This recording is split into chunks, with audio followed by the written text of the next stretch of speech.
to the place where singles shine, celebrating life, divine by design. In faith and love, we intertwine. Route 77, where your journey's prime. Welcome to the Route 77 podcast.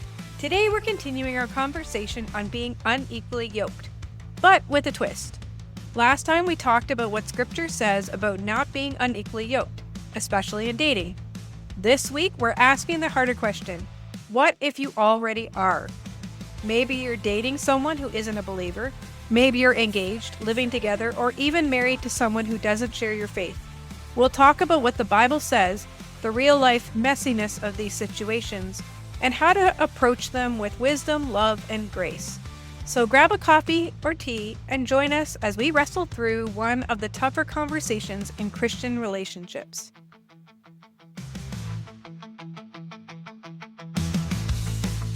Welcome to the Route 77 podcast. I am your host, Natasha, and I am here with Monique. Hello. And David. Hello. And we are back on another week of sort of a dating series. We were talking last time about what it means to be unequally yoked and had that whole conversation. So if you haven't heard that yet, maybe you can go back and listen to that one, because it's not really it's kind of a part two to that in a sense, because it is not, it's sort of what to do if you find yourself in that situation of being unequally yoked with a non-believer, essentially. Yep. And the various things that you can find yourself in, various sort of situations that you can find yourself in.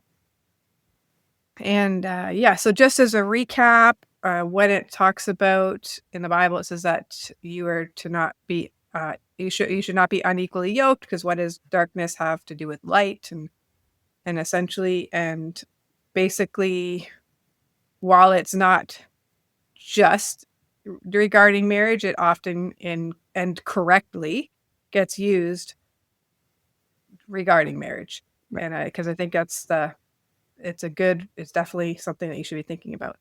And we did talk about how we could be sort of like unequally yoked as believers, but while that's more of like a correction capable area, like an ox and a slightly different ox, that you can work and eventually become a working pair. I think we're specifically talking about if you're in an area of you're an ox and a duck trying to be yoked together, like completely opposite. There's nothing that can fix that. And the only thing that can fix that is God miraculously changing the duck into an ox. Which only he can do. Only he can do. There's nothing we can do about that. So that's specifically what happens if you find yourself in those situations. Yeah. And I think it's good to just kind of talk briefly about the fact that this, while it does apply to marriage, which is what we're going to talk to mostly about right now, it also is also, like we talked last time, about being with business partnerships and maybe like deep friendships. You can be in those situations. But it says like, while you can, it's much easier to change those situations. Like you can decide to sever a business partnership, and it can be done in a way that can be beneficial to both parties, but also it's not a sin to sever a business relationship. Like there's no biblical regulations about severing a business relationship. And same with friendships. Like you can adjust the friendship level. So like how much you Spend time. Spend time, how deeply you discuss things, and how much weight you put on the other person's sort of responses. You can adjust that with wisdom. So those are things that if you're in a relationship, like a business relationship, and you find yourselves unequally yoked, then I think it is better to separate, because at some point there's going to be an issue, and it can cause a lot bigger of a thing down the road. If you come to an impasse about something, it can lead to something I a lot bigger. considering business relationships are not so much um, intimate, um, depending upon the business, depending upon the people. You can still have business partnerships that are like the guys who own my company. One of them is Catholic and the other one is Punjab. But they're also really good friends and hang out with each other a lot. Um, the one is at the office all the time, and the other one he can't be there because he's got a different job that he has to be at. Um, but you know yeah, they're But should we be in those positions to begin with? And that's where I think this verse comes in, that yeah. you shouldn't have such a deep relationship, and business partnerships are a deep relationship because they will involve a lot of Well, ethical and moral issues at some point if you like uh, running a business of. wouldn't it depend upon the business though? I'm just going to have to play devil's advocate here because I'm sitting there going, well, sometimes you can't find that business partner who has the capital in a Christian setting that can help you set up a business. And if the other person has integrity, But its integrity can mean different things. Like something can be legally correct, but not morally correct from a biblical perspective. Like say what okay, and this is hard because they're gonna be coming from I believe probably a Sikh background and a Catholic background, which has some similarities in things. But imagine that you were as a business where one person wanted to bring in um birth control as part of like something, and the other person was not for that as like a benefit. This is happening more in the States where it's a paid benefit to get these things. And it comes down to like different. It's just a one thing, but it's just like what if one person wanted to bring in as part of the benefits package the option to include transgender operations.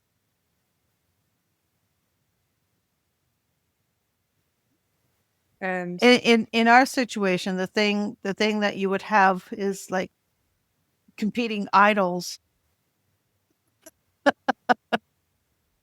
You've got saints all over your desk, and the other one's got the whatever things that they have in theirs. And it's yeah, it's just one of those. I hear what you're saying. If you're and already but in that by business, if you're already in that business and your business is flourishing, and one of you wants to buy out or sell out their portion of it, um, as long as it doesn't cause the business develop, because you also don't want to lose your influence. Know what I mean? People look down on Christian people when they make decisions that could affect the other person's own livelihood. Know what I mean? Harming people. Yeah, yeah, because you don't want to purposely harm someone and say, we're unequally yoked, you're a nasty person, I can't be in business with you anymore. And the other Well, person's going, what? if any form of action harms the other person or indirectly harms people, then I would consider that non-biblical. Yeah, that's what I kind of that's Right? sort of what I'm thinking too. Because if you're but if we're saying that this also applies to things like business partnerships, yeah, This applies and to everything. that's what I mean. But we're saying this applies Yeah. to business relationships, and at the time you didn't think of this, or it you became a Christian later or something, or maybe you didn't think this applied because you didn't think of it. and then you find out that it does apply to business relationships. This comes down to association. Effectively, you don't want to be associated with someone who is willing to harm other people to gain something in return. Right. It's greed, really. Yeah. At that point. But if the biz, like with our place, it's a fireplace store. We're the employees, and I'm probably the most Christian person in the business. And I've tried to extricate myself from there. God keeps me there for some reason. But that's different. Like employment is different than business partnership. Like you can choose to come and go as an employee and Well- live out your faith, and then they're not letting you live out your faith. You can choose to leave if they're asking you to do things that you find immoral.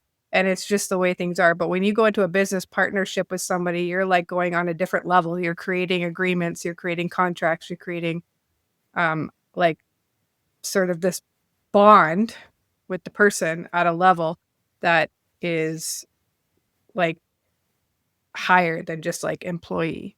Not necessarily. For example, you have different levels of influence or authority over people in an organization. For example, if Monique was a manager and she had people under her who relied on her, they do, and for their job security, for their job security wise, then you would have to have relationships with each individual person under your team. But let me say, like if Monique if Monique decided to leave the company just tomorrow, you gave her 2 weeks notice, even though that you know a lot of stuff and you're like they want to keep you and stuff like that, it won't break the company. No. But if one of the partners decided to leave tomorrow, like that could break the company. It would break the bond of the ownership. Yeah. It would have to become something completely new. Yeah.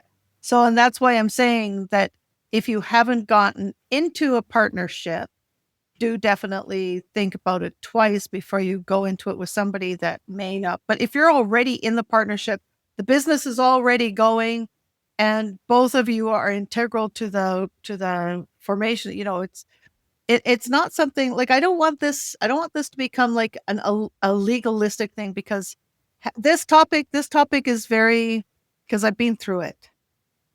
Okay. Mm-hmm. Just so you know.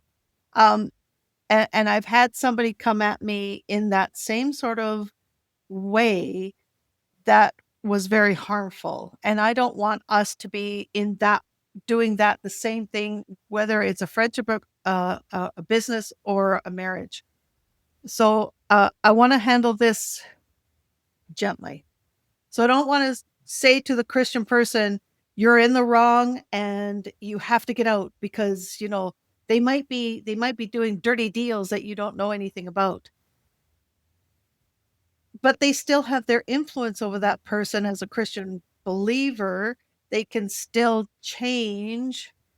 But is that not like but even looking at the whole like dating to try and but that's why I'm saying, like, make them believers in a dating relationship, before you get into where it gets, if you are not with somebody who is if you're with somebody who is not a believer, don't think twice. I mean, definitely think twice before you enter into a marriage. I know people who have married non-believers and they've seemed to have survived, and their partners have become now Christian believers, but that doesn't happen. That's not the norm. If you are thinking about starting a business and the person you're thinking of starting a business with is not a Christian, think about it twice, because there are going to be obstacles. If you are already in that position, that's when we need to talk. That's when the conversation needs to be a little bit different. I want to say, before you get there, think about this. Don't be unequally yoked before you get there. But we're talking too about the fact that you're in that position. You're already there. So now you've got to think about it differently, because number one, you don't want to harm the other person. No. And you don't want to harm yourself either. But I will say, though, sometimes it's impossible not to at times. At times. not to cause harm. Yes. Because people may take things wrong if Yeah. you say, like, if you step back from things. Yeah. But if there has been no sin involved in the day-to-day business, if there has been no lying, cheating, your taxes are paid on time and as they're supposed to, you pay your employees on time and do the taxes as you're supposed to. You follow the law of the land is as you run your business, and you are polite and kind to your customers and to the people around you and to your employees. If you run that business with that integrity, even if you are unequally yoked, there should not be an issue. But you could say the same thing about a marriage. You can. What if the other person just like, and then So- again, it's so what you're- we're so- told in the Bible that if you're in the marriage and the other person's willing to stay, then stay in the marriage. But it doesn't say that about any other of those situations. No, and I think the and thing I is, think you should do the same thing with whether it's a business or a friendship. I'm a Christian believer. I hold certain standards to a higher degree than what you might think. Are you still okay to be in this business with me? It's the same with a marriage, because we're not going to tell a married couple, well, I'm a Christian, but he's not, or I'm a Christian and she's not. Well, you got a divorce right now. That's it. No. You're done. Divorce. You can't do that, because that's what happened to me. We weren't even married though, but we had a child. And the minute I became a Christian, one of the first things that my Christian friend would tell me is that, well, I mean, can you imagine if you're in bed with him and Jesus showed up? What would you say? You're not married. And looks like there's no marriage prospect on the horizon. Now, eventually I may have come to that agreement on my own, that he was not healthy for the relationship and he was not somebody that that I should be with. But I didn't come to that conclusion on my own, and I wasn't ready to leave the relationship yet. I was still a new Christian. I was still learning what this all about, and all of a sudden I was guilted into leaving the relationship before I was ready to leave the relationship. And I hurt him, and I know that.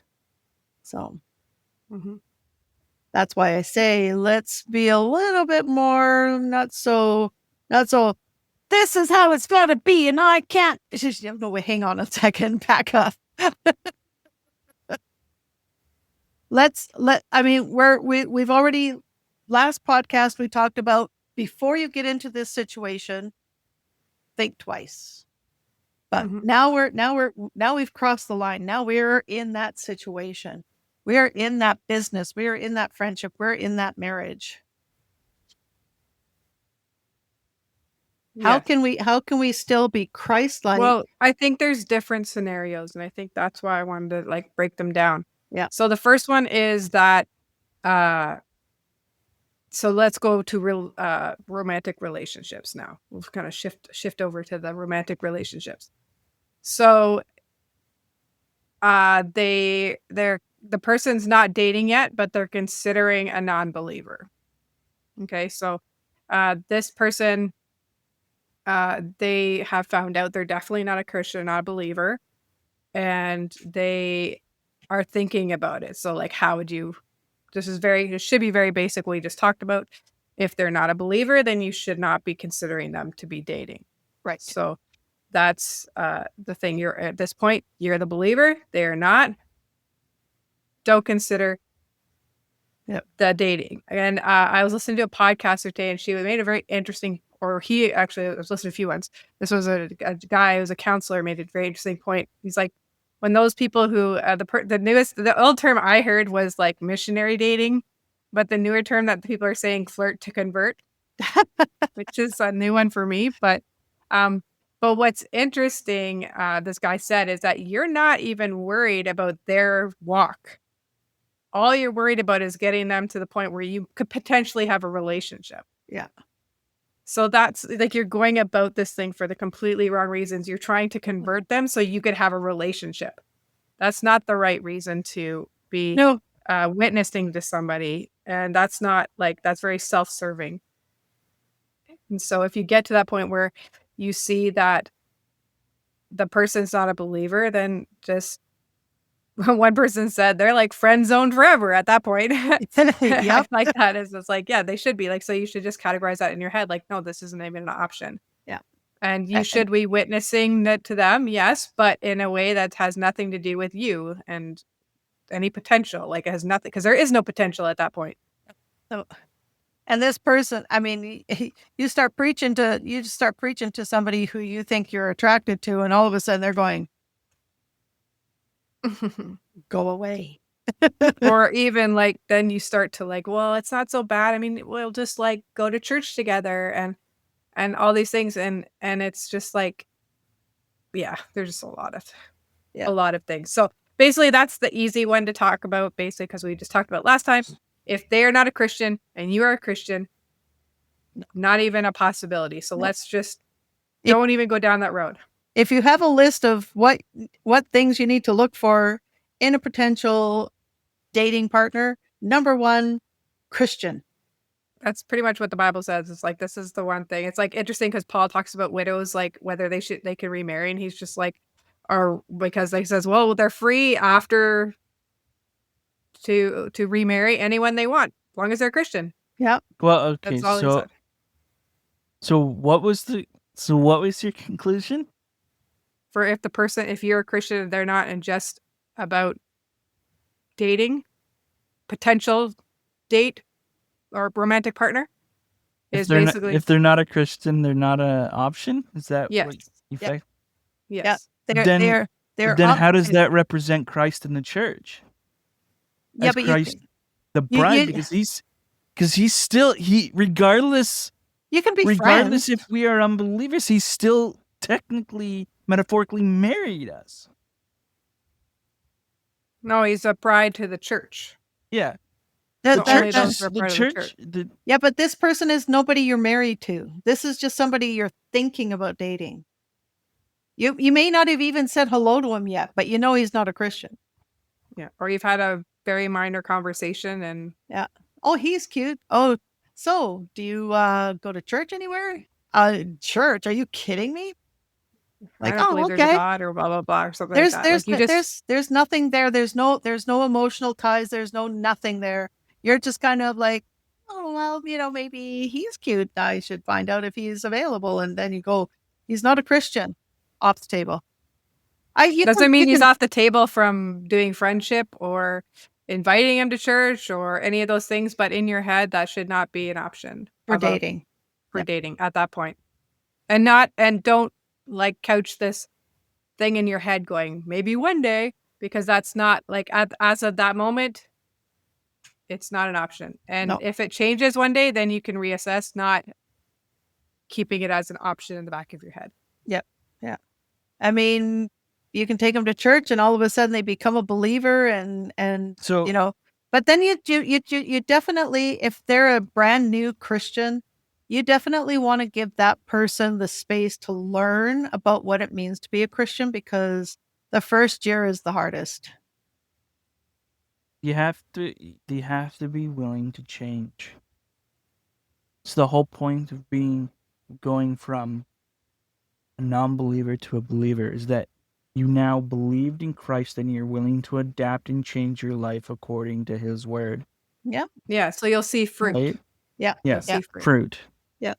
So even if that person that you are interested in becomes a brand new Christian, you might need to back off for a year or 3.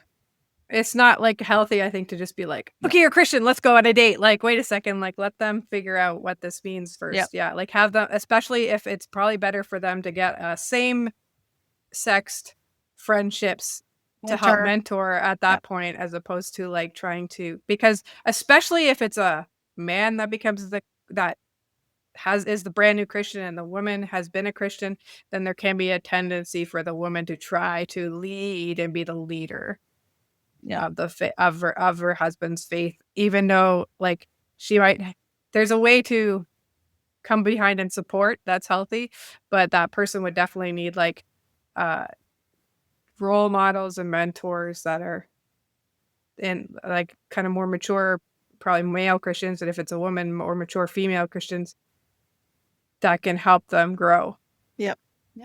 You definitely You definitely want to have, I mean, when you're considering dating and you're a believer, you do want to know what your identity is in Christ, and you want to know what the other person's identity, and if your beliefs are in line with each other, because um, there are certain times in your relationship when you're going to want to be in the same pew listening to the same preacher.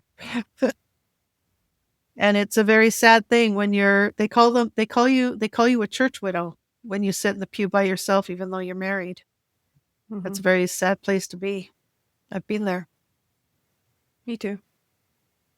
So that was like, so you're not even dating yet. So now No. we go to option B.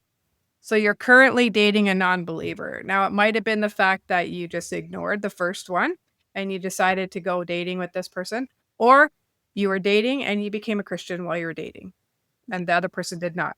So your circumstance, so you went from, so you either start unequally yoked, where you decide to ignore the fact that they're not a believer, or you start equally yoked as being unbelievers, and then you become a believer. The other person does not. So now you're unequally yoked within that relationship.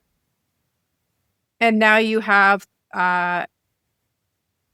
like feelings involved. Yep.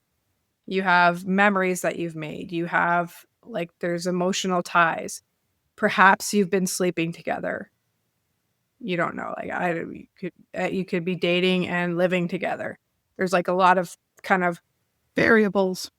Yeah, there's a lot of you could be like you're dating for a little while and you're not having any of these things all the way till you're living together for the last 5 years. That you might even And have children. Yeah. And Yeah. that's like other so this is where we have to say like you are not married at that point. And it is time to break off that relationship. But again, the person has to come to that and not be forced into it like money cad. Yep. Like, Yeah. This is something you've got to do in prayer. This is what I learned from that experience. You need to be in prayer about it. I was a brand new Christian. I had no foundation. I had no knowledge. I had no understanding. I did not know what the Bible said. I did not know any of that kind of thing. And it became a legalistic hammer that that I had to force myself to do, even though I wasn't ready. I was guilted into it, and that is the last thing we want to do, is to guilt you, especially if there are children involved. So maybe one of the conversations you're going to have with your partner is the marriage one. And and just having that explanation that I know we've lived together for a number of years. Have you ever thought about the idea of actually making that final commitment, since there are children involved and everything, of actually being married? You may need to go and talk with a counselor how to handle the situation as well. There are good Christian counselors who can advise you, or maybe your new church pastor. Although I wouldn't have gone to mine at that time. But I wasn't going to a church that I really enjoyed anyways. So if you find yourself in a good church and you like the leadership and the people there, you respect what they, maybe one of them can help you to know how to navigate the situation. If it's just you and the partner, there might be an easier way of dealing with that, depending upon, because some may not want to stay in the relationship. They may decide. Well, I think one of the podcasters pointed out, like, at this point, you're a Christian, whether or not you were when you first got into it and you were falling into sin but whatever, you're in a point where you should not be having sex because you're not married. You come, like, you're a believer, you should not be having sex now. So like that can be the first step, is just like we should not be sleeping together. We're not married. That can be a hard one to depending upon a lot of things. I would not have been able to do that. But God says no sex outside of marriage. I know. But if you've been living with them for 5 years under But you're not social married. law, under But you're social not law, married. yeah, I know. But you're not in front of God. That's the part. It's trying to find remember this lady, like she said, like she was doing all sorts of mental gymnastics. And she said it was it's the next situation that she found herself in was where she was actually engaged, she became a Christian. And she spent 9 months coming like basically mental gymnastics of saying like, well, we've been living together all this time. What's the big deal? I mean, we're practically married in front of God. Because like we've Married been and living children, together. and now I got it just we're married with children, and now we can't have sex. Because it's still Mind you, wrong. most of the time once you're married with kids, you don't anymore, anyways. But the thing is, what she had a hard time was that her boyfriend or fiance at the time, considered sex to be something. It wasn't just to meet his needs. It was like a bonding thing. bonding thing, and so it was Sorry. not a. Yeah. I'm going to interrupt you, and I'm just going to ask you, what is the indication, I guess, that two people are married? They should be married in front of God, however that looks like in the church. And I don't think you can just say, well, we've been living together and now we're married. I think there has to be more to it than that. Okay. Because that has more to do with like your own personal desires rather than trying to. Yeah, so Yeah, I think a lot of some people sort of a might public- get confused in regards to the indication. So, because culturally, the indication would be a signed document by your province or state or government. Mm-hmm. But in actuality, that is not, I feel like that is not an indicator. You can, so in other words, would you be considered married if you had the signed indication and you were sleeping together by the private estate, but you didn't Get married by pastor? Justice of the peace. Okay, okay. Is that what you're talking about? No, let's think of it like this. Can you get married as an unbeliever? If two people are unbelievers, can they get married? Of course.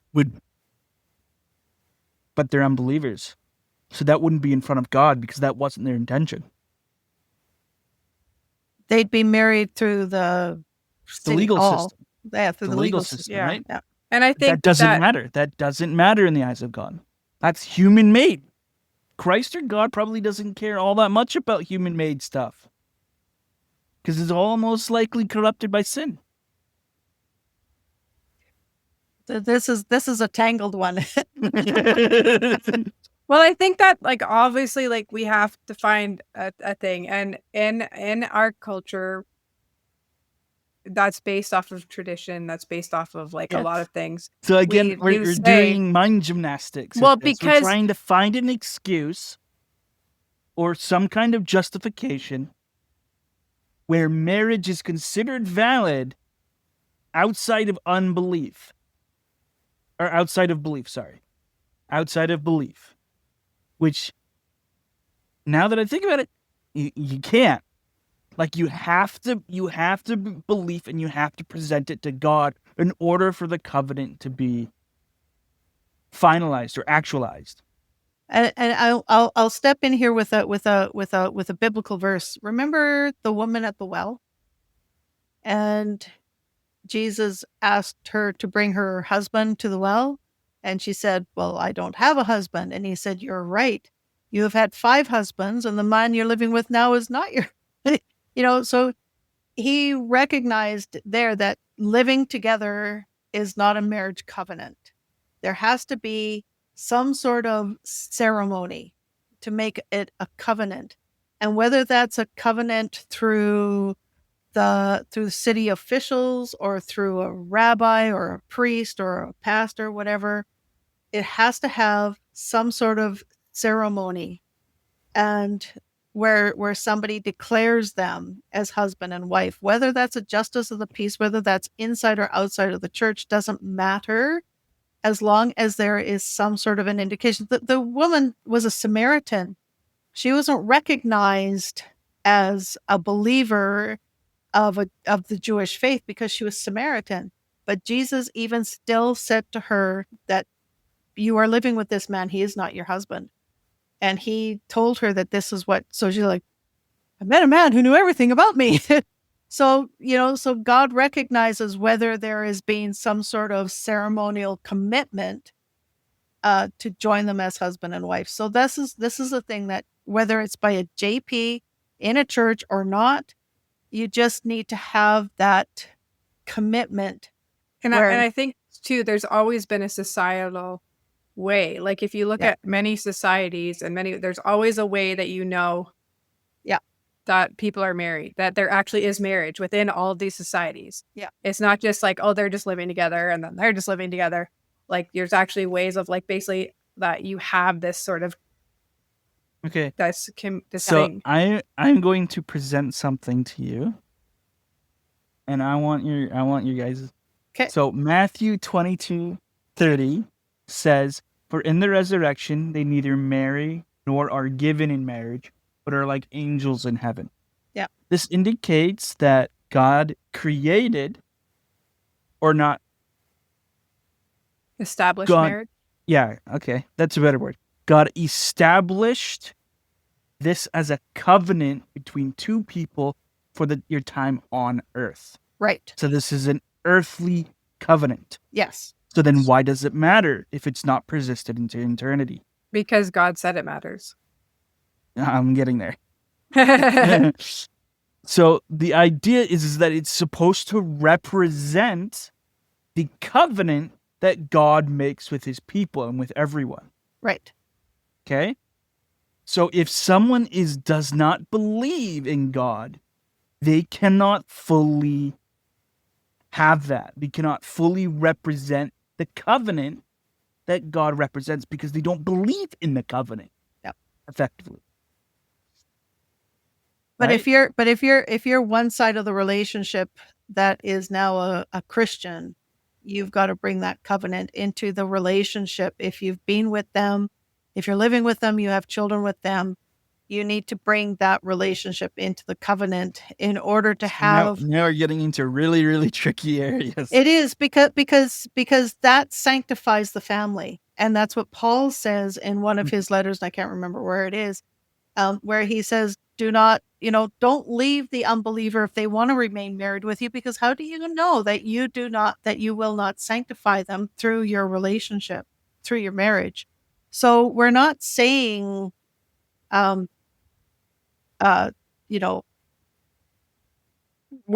you're in a marriage relationship, this is a non-marriage relationship. Yeah. But even still, if you're in a non-marriage relationship, but you've been living together for a lot of years, and if there are children involved, you should bring that relationship into a covenant agreement. But should you? So you're saying you should marry the person even if they're unbeliever? If you've got children involved, you don't. But how does children change the command? Not to marry unbeliever. Because in a sense, you're setting up your family to be without the father or the mother. You should not break up the family because there's no covenant relationship.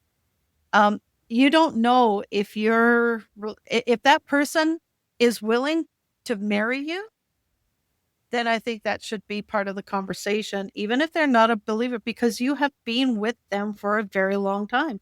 But that doesn't say anything about length of time or children being a factor. Except if you have kids, then you should get married.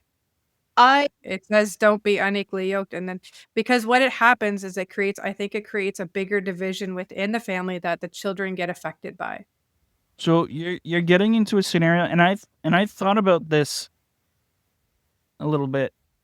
You're getting into a scenario where you have two people who have become unequally yoked with children. Effectively, what ends up going to happen is that there's going to be two different morals, two different perspectives, and two different ideologies placed on these children. And these children are going to be in continuous fight between the two parents for these morals and morale and also. And so their morale is going to get shot. And you don't know how these children are going to be very confused. How do you fix that? You can't, really. Unless the spouse who's an unbeliever is willing to change and agree to at least or allow the children to grow up under the guidance of the believer, you can't really fix this. I think this can only be done through prayer. Mm-hmm. Well, and see, and this is why we have that that do not be unequally yoked. Doing that caution before you get into that relationship, if you're a believer. But if you're in that, like in my situation where I was with him for a long time. I was not a Christian believer when we got together. We started living together. Even moved to BC from Calgary with him. We'd been through a lot. He wasn't a really good person, really. He was not technically abusive, but he was just a wild child. But we did have a child together. And then I became a Christian when she was a year old. And then I was just like, well, if he's not going to marry you, then you should leave. But we didn't even have that conversation. I didn't even have the chance to talk to him about it and say, now that I'm going to church and I have, become a believer in Jesus Christ, we have a child. And we talk about children being raised in single family homes and how unfair that is. He was a decent enough father to her. So why would you separate the family if he would have been willing to get married to keep the family together? Because there's still love between the couple. And there still can be in a separate relationship. Like there still can be, the father can still be a part of the daughter's life.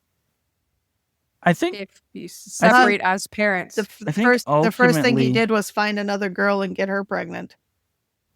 But I'm just saying, like, you can't, like, a divorced family or a split up family can still have a relationship with their children. Of course, God designed it to be marriage, then children, and to stay forever. Yes. But we go outside of that constantly. So this isn't like we are going to have these situations, but it still says, do not be unequally yoked with unbelievers. And by saying that, well, we have children together, like the children living at home under your influence is such a short period of time. If you think about it in a long term, like say you were together till you're in your 80s or whatever. Like you now are saying like, well, we have to stay together for the children. How many times have we seen that happen? And then it destroys a lot of stuff because there's still like, you're still going to be in this intimate relationship purposely that God says, don't do this. Okay. And he doesn't say, unless you have kids, because then it's okay. Because you're still going to be yoked with the unbeliever. You're still going to be pulled in the direction of that unbelief. And the children will be witnessing that. Then, I don't want to go. Daddy's not going to church. I don't want to go to church.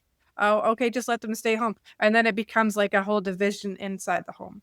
But these are conversations you can have prior to, and I'm going to give the for instance that this is not just a deadbeat dad relationship. Yeah, that's what I mean. Like imagine, but would you tell a pastor that he should marry a non-believer and a believer?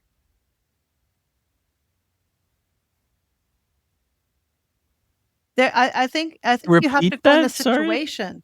Like, would you, if there's your pastor, would you recommend to your pastor that he should be okay with marrying a believer and an unbeliever, regardless of children, not children. Like, it's like children don't like cancel out No.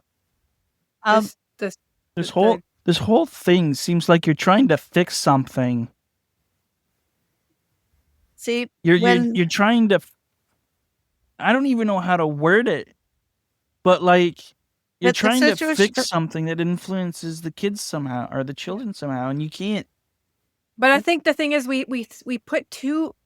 One thing I kind of don't like is how much we say things like, you can't marry that person, they're an unbeliever, because what if you have kids one day? What are you going to teach them? That has nothing to do with it, really. That's just a complication that can come out of it. That's not a good argument. It's just a consequence of what can happen. The argument is, but telling a brand new believer who has been living in a technically married relationship, loving relationship with a partner who may, at whatever reason, not believe in the institute of marriage because it's just a paper kind of thing, but they've built a loving home. Everybody considers them married. They've got maybe 3 kids. And then you say, well, now that you're Christian, you've got to leave him.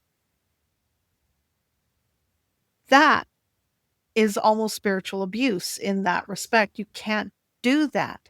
The conversation has to be, now that you're a Christian, you need to start considering marrying your spouse, and you need to talk to them about there's the conversations you're going to have. And but then you're telling them that they have to consider, as a believer, even a baby one, that they should consider marrying an unbeliever, and that's almost worse, I think. It's not like you're telling that person to marry somebody off the street, though. This is a person. No, but that doesn't matter. It still says, don't be unequally yoked. Don't marry an unbeliever. What does the light have with darkness?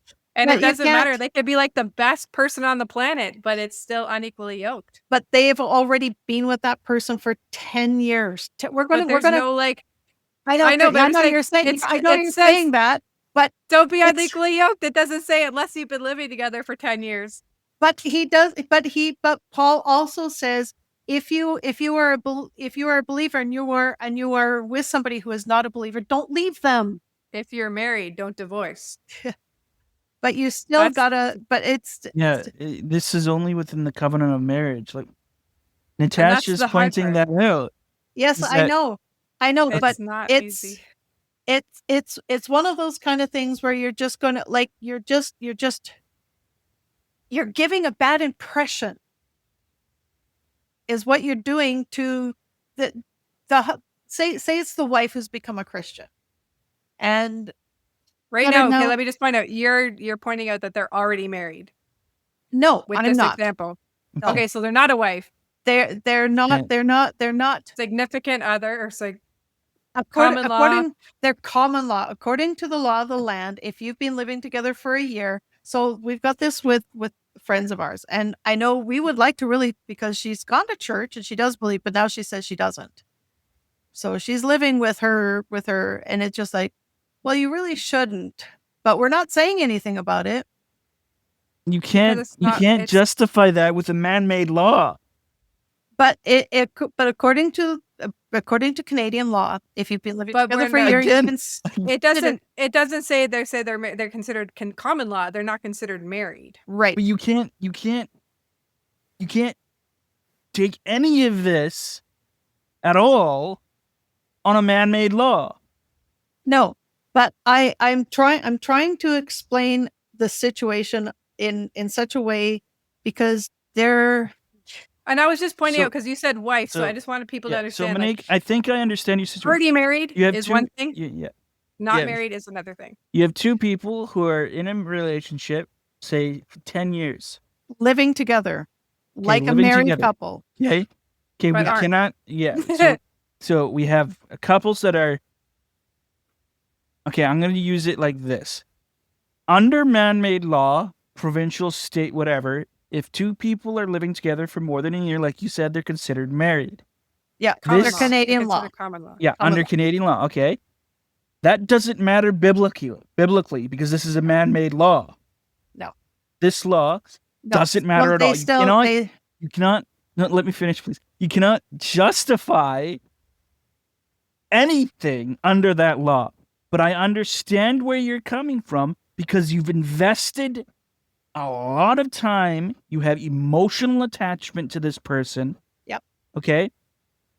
This is very, very, very hard. Yes. You have to be able to recognize in your spouse who's a non-believer his or her ability to be willing to change according to your new beliefs. Right. And without Okay. Christ, then those changes are not, they're not more than skin deep. Yeah. Even So- if you're completely willing to be like, live your life, your best life. So if he's willing, then you can pursue that. Yes. And Right? and this is sort of where I kind of want to lead that conversation. If your common law partner is willing to explore the relationship and his with go to church, talk to pastors, try to find that path where you are on the same path. Don't just all of a sudden say, okay, so now that you're a Christian, you've got to cut it off right here. Like you've It's, I guillotined would the say you family. can't do that. Like, no, that's not healthy to do that to a person. They have to be able to come to a conviction and to Yes. that way on their own organically. In a sense, like it should still be brought up to them. Like they're a new Christian, they don't know any of these things, so you can't. I don't think you should be up and like, boom, here it is, boom. But like, have conversations, understand, like have these things. But I would not counsel them to get married if one's a believer and one's not a believer. Yeah. I think that's very critical. Like, you cannot have them married if one of them is not willing to change. And the thing is, if That's God's funny because I've had when after I divorced my husband and then he got cancer and was living with me, I was counseled that we should have gotten married. By whom? Pastors. But do you believe he was a believer at that point? No. No, see, that's the funny thing with him is that he didn't do his profession of faith until about 2 months before he died. But I'm just saying, like, And it then we were says married here, a month like, later. don't be unequally yoked. Like, don't put yourself in that position. Don't get married to someone who is not a believer. It says to the widows, like, don't remarry and you can remarry anybody as long as they're a believer.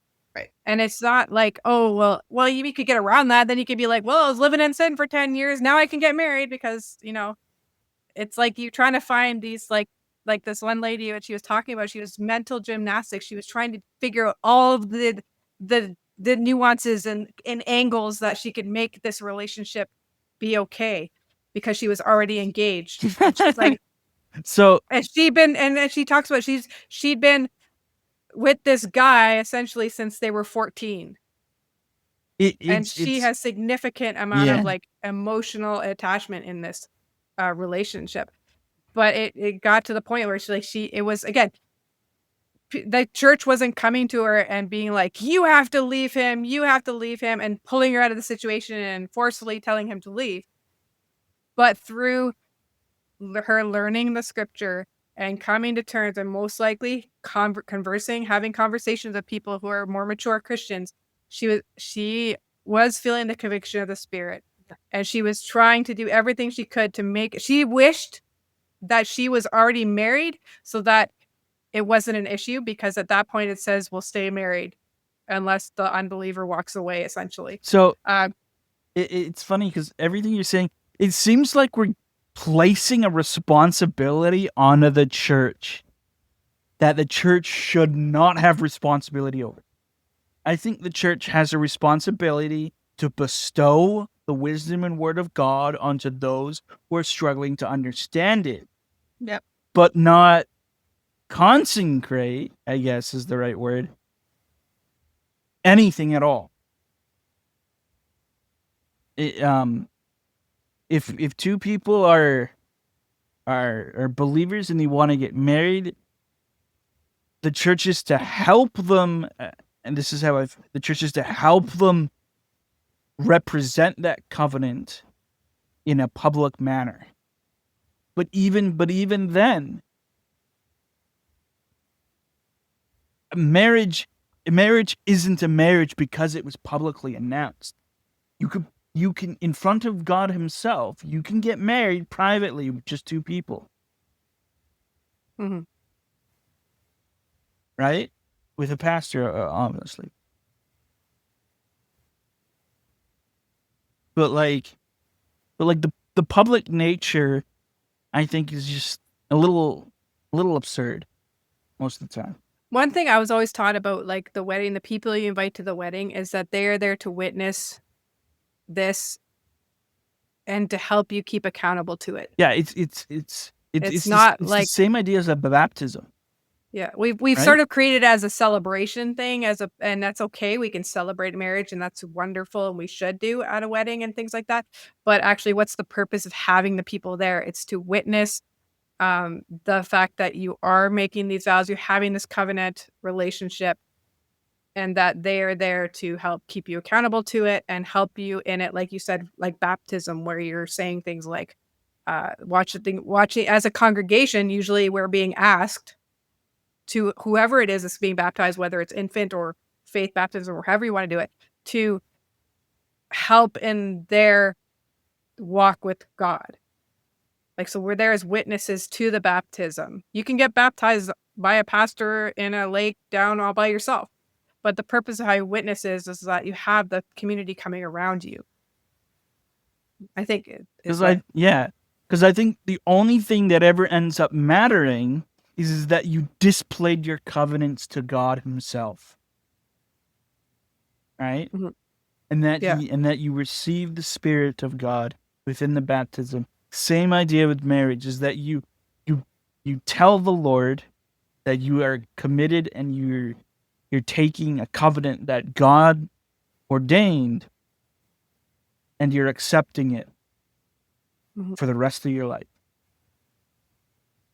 So what do you think if the woman at the well obviously was living with the person, did Jesus tell her to go and get married to him because they've been living together? He didn't tell her to leave him. He said, "Go and sin no more," right? Exactly. Or that's the And other I lady. That's That's the other woman. that's the other woman. But yeah. But still, like, it says, like, what would he have told her if she did accept the words that he was speaking and became a believer? Oh, well, better go marry the guy. Or what Paul says, inspired by God, do not be unequally yoked. Because that's important to actually see, like, the whole section. Corinthians. Because it's really important, I think. 6:14.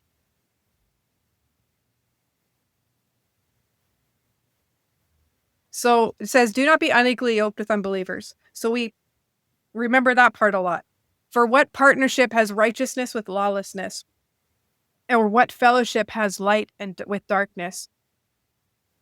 Because marriage is set to be, like David pointed out, a representation of Christ and the church. It's Christ and his believer. Like could you ever see Christ marrying the darkness, the sin, the evil? Not sinful, evil people that have been redeemed through his sacrifice on the cross. What I mean is, like, would he actually go and marry those who are in darkness, those who have rejected him, those who have things?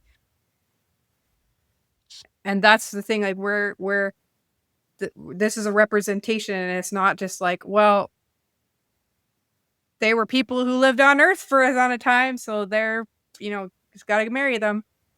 Like, he's marrying his church, a fellow believer and recipient of the grace of the grace of salvation. So it just has to do with like it's either like God says these things or they don't say these things, and it doesn't mean they don't get messy. It doesn't mean that there aren't consequences or hard choices or mistakes or any of these things. These things happen, but they come with consequences, and the consequence of living with people and not being married and the consequence of having children outside of marriage is that there's these hard decisions, these hard things. And it's always messy. I just don't see like how, even if you've been in a long-term relationship and you have all this like history and all this emotions and all these things, that you're to join light with darkness. And that's the thing, like we can't assume that darkness will eventually become light. It has happened. There's anecdotal evidence that it's happened to people. But that doesn't mean that will happen. This And might that's require this might require require a pastor's understanding. Pastor, we have a question.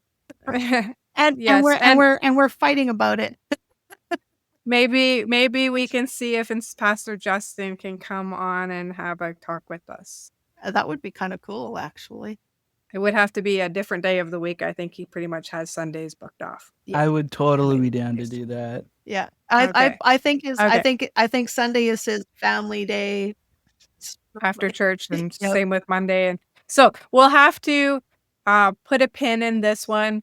Maybe this conversation, I can see that it's not an easy conversation. We're not trying Yeah. to make it out like it's just like you just do this and this, because it takes away from the fact that we are one, free-willed people who are given a choice in front of God, and two, that things become messy and that it takes time sometimes to get your brain around what the Spirit is calling you to do. And you do sometimes have to struggle with it and work it out. Why do you think, you can think about it sort of like Jacob and the angel, like really struggling it out. It wasn't just like you just give it up. And so The angel had to literally dislocate his leg in order for him to let go. Don't go Wait, that what? So His leg or his rib? his hip. his hip. Hip. Hip, But right. if anything, this conversation you can see the kind of disconnect that can happen when you are a believer and you have determined that because you're so desperate to have a relationship, you'll even have a relationship with somebody who is not a believer. You can see the kind of disconnect, the what's the word I'm looking for? Discord. Discord is what Yep. I'm going to say, but discordance. Just Yep. Where it can just cause so many issues, and it's just don't go there. If you can, I mean, if you're already in the relationship and then you become a Christian, these are different conversations you're going to have, and there's going to be a lot you're going to have to figure out. But don't even go there in the first place if you can help it. Yeah. Yeah. And God is all wise. Yeah. He foresaw all of this.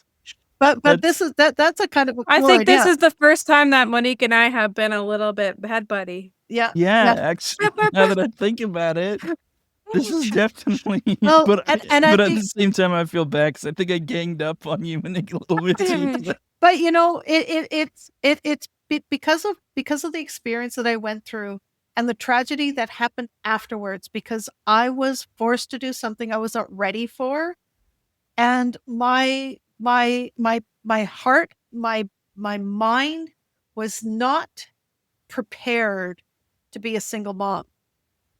That feeling that I had there, okay, so if I can't be married to him because he's not a believer, then I'm going to find somebody in the church and I'll just marry him. And then I'll have a husband who is a believer, and then, everything will be peachy keen. And it was the frying pan right into the fire. I would have been better off to have married her father than to marry the Christian person I thought I'd married. And that is the kind of thing that I want to try to let Help people avoid. don't, because if you're in this relationship, and if there are children, whether they're young or older, whatever, you want to make sure that you are doing it you're doing the right thing for the right reason, right? Adventure and Odyssey. Adventures in Odyssey. And don't do it because you think you have to. You need conversations. You need to talk to people. You need to wrap your head around, you need your strength. You need to know why you're doing what you're doing, and that you're doing it for the right reason, and that everybody is in agreement with it. That's all I want to say. Yeah. So we may not be able to get back to this specific topic next week, but we can definitely come back to it if we can connect with our pastors and see if we can find a time that we can have a podcast with them. It would be kind of cool if we can get both Adam and Justin on. And Pastor Justin, yeah. Yeah. We'll have we'll put the feelers out. It may still be a while down the road because summer and schedules and everything like that. But it's something that we definitely want to swing around to, and you can see just by our conversations that it's not an easy topic. It's a messy topic. And there's a reason God said, marriage, sex, babies, in that order. Yes. But we're humans and we like to make up our own orders. Yeah. It doesn't mean that there's it's like nothing that ever goes wrong in that situation. I'm just saying, there's a reason why God says these things, and then when we don't do these things, it leads to exponentially growing matters. Yep. So, and if you think of that ball of twine, and you've got to untangle that. Yeah, so it's if we just kept it in the ball to begin with, like God wanted it, we would have been fine. But we decided to just pull it out from everywhere. Yep. And we're gonna pull the end and the middle, then up here, and I'll just pull it over here and let the cat play with it. And yeah, the cat enjoys that. Yes. All right. But yeah, good conversation. So hopefully, we'll leave you on a bit of a cliffhanger here. But hopefully it's got you thinking. We're still friends and family on this podcast. We're not going to there's not going to be no band. There's no fisticuffs that's going to happen behind the scenes. Only next week because it's sparring week. So that's the only If we come back next week, we're good. We were safe. We black eyes. We still love each other. I was just going to say, if I have a black eye, you'll know what happened.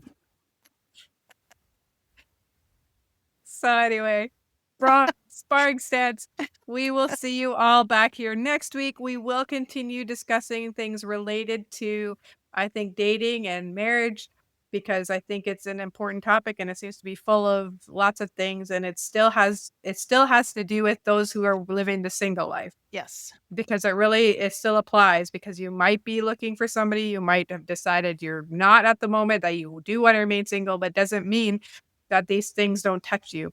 Right. And so it's still very good conversations, I think. And so there's a lot of type of people who are listening, and hopefully this has not confused you too much and helped to at least illuminate the topic, if nothing else. If anything, just wow, that's a topic and a half, and I don't even think I want to step into that. Yeah, so we will hopefully come back at a future time with a part 3 of the Unequally Yoked somewhere down the line with some added wisdom, because we're all human, and we're all wise in our own minds, and all those things. Well, and you were the one that brought up the conversation. Would a pastor marry a person who've been living together, and one is a Christian and one is not? There's a Justin question. There's a Justin question. Justin and Adam, here's your questions. Go. So that's not too difficult a question. It's just it's black and white in the Bible, so we just want to hear your answer. It should just be 2 minutes max. I'm sure. Oh, good one.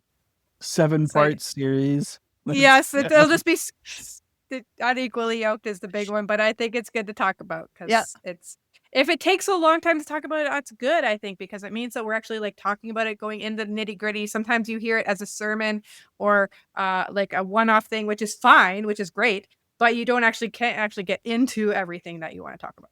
And these might be our first guests.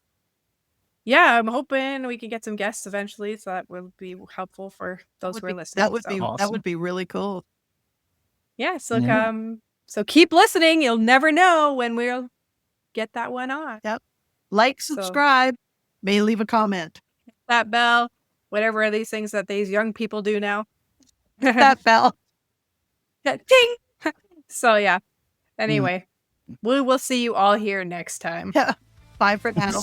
Bye-bye. Maybe with a black eye or two, but that's okay. Fat lip.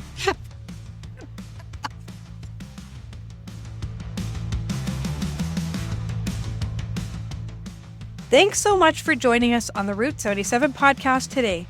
As you can probably tell, this topic isn't neat or simple. It's messy and personal, and it's something we're still working through ourselves. We hope our conversation has given you something to think about, and maybe even some encouragement if you find yourself in one of these situations.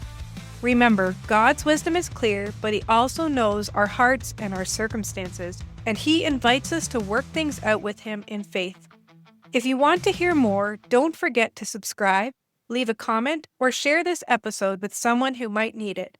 And stay tuned, we're hoping to have a pastor or two soon to help us dive even deeper. Until next time, thanks for listening, and may God guide you on your journey, and remember to live your single life to its fullest.